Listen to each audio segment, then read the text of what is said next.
maayos sa pagkain. Noon, ang mga badyaw ay nakadepende sa dagat bilang pangunahing pinagkukuhanan ng pagkain. Sa ngayon, malaki na ang pagbabago. Bagamat nananatili pa rin ang pagkaing dagat, marami na rin silang kinakain ng modernong pagkain mula sa merkado. Sa madaling sabi, makikita natin na ang parehong kasuotan at pagkain ng mga badyaw ay nagbago mula noon hanggang ngayon. Noon, mas nakaugat sa kanilang kultura at kalikasan.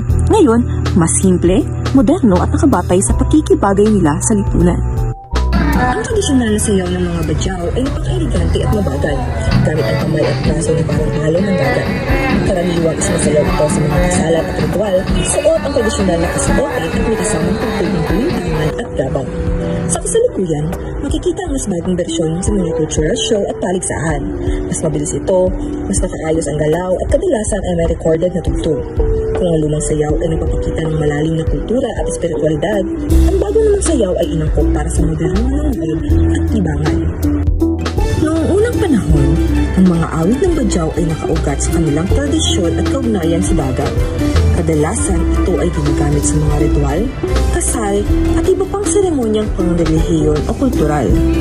Ang himig at liriko ng kanilang mga kanta ay naglalaman ng mga kwento tungkol sa pangingisda, paglalayag at pasasalamat sa kalikasan. Ang mga lumang kanta ay nagsilbing paraan upang maipasa ang kasaysayan, paniniwala at mga aral mula sa matatanda tungo sa mga susunod na henerasyon. Sa ganitong paraan, ang awit ay naging bahagi ng kanilang pagkakakilanlan at ugnayan sa komunidad. Sa kasalukuyan, ang mga kanta ng badyaw ay nagkaroon na rin ng pagbabago dahil sa impluwensya ng makabagong panahon. Bagamat nananatili pa rin ang ilang tradisyonal na awitin, nakikilala na rin sila sa pagsasagawa ng mga bagong kanta na may halong modernong estilo at instrumento. Ang mga ito ay ginagamit hindi lamang sa mga seremonya, kundi maging sa kanilang pakikipag-ugnayan sa labas ng kanilang komunidad, tulad ng pagtatanghal para sa turismo o pagkikisalamuha sa mas malawak na lipunan. Sa pamamagitan nito, napapanatili ng mga badyaw ang kanilang kultura habang nakikibagay sa makabagong takbo ng panahon. Noon, ang mga badyaw ay naglilibang sa dagat. Nagsisisid, naliligo at gumagamit ng kahoy o lata bilang laruan. Simple ngunit konektado sa kalikasan ang kanilang mga laro, na naghasa rin sa kanilang pamumuhay sa dagat. Ngayon, mas marami na silang libangan, tulad ng bola, cellphone, online games at panonood ng telebisyon. Kung ikukumpara, noon ay mas simple at tradisyonal. Samantalang ngayon ay mas makabago, ngunit unti-unting nababawasan ang mga lumang gawi. Sa aspeto ng pag-aasawa at pagbuo ng pamilya. Sa tradisyonal na kaugalian, malaking papel ang ginagampanan ng pamilya sa pagpili ng mapapangasawa. Kadalasan ay may mga arranged marriage at bahagi ng seremonya ang mga ritual, sayawan, musika at pagbibigay ng bride wealth o dowry. Ang kasal ay isinasagawa sa bahay ng tagapangalaga ng babae at sa panahon ngayon ay kalimitang pinagsasama ang relihiyosong bahagi tulad ng nika ng mga Muslim badyaw. Sa makabagong panahon, mas marami ng badyaw ang malaya sa pagpili ng kanilang asawa.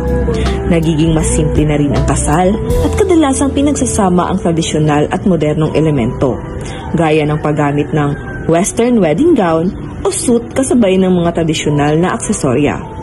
Ang dating mabigat na bride wealth ay mas praktikal na ngayon, madalas na cash o mga gamit para sa bagong pamilya. Noon, ang mga badyaw ay nakatira sa lepa o baluto, mga bangkang nagsisilbing tahanan at kabuhayan. Mayroon ding mga bahay sa palo na gawa sa kawayan at pawi, nakatayo sa tubig, magaan ngunit matibay at binubuo sa tulong-tulong ng buong komunidad. Ang mga ito ay larawan ng kanilang pamumuhay bilang taong dagat, malapit sa kalikasan at handang lumipat kung kinakailangan. Ngunit ngayon, marami na ang naninirahan sa permanenteng bahay na gawa sa kahoy, yero o semento, lalo na sa mga nailipat dahil sa relocation o kalamidad. Bagaman nanatili ang mga bahay sa palo, kadalasan ay sinasabayan na ito ng mas matibay na estruktura. Mayroon ding mga proyektong pabahay mula sa pamahalaan at organisasyon na iniaangkop sa kanilang kultura. mas matatag at mas ligtas laban sa unos. Pagdating naman sa pagbuo ng pamilya, tradisyonal na nakabatay ito sa malapit na ugnayan ng mag-asawa, kanilang mga anak at maging ng extended family na nakatira sa bahay bangka o mga tahanan sa gilid ng dagat. Maagang nagkakapamilya ang mga badyaw at malinaw ang hatian ng tungkulin.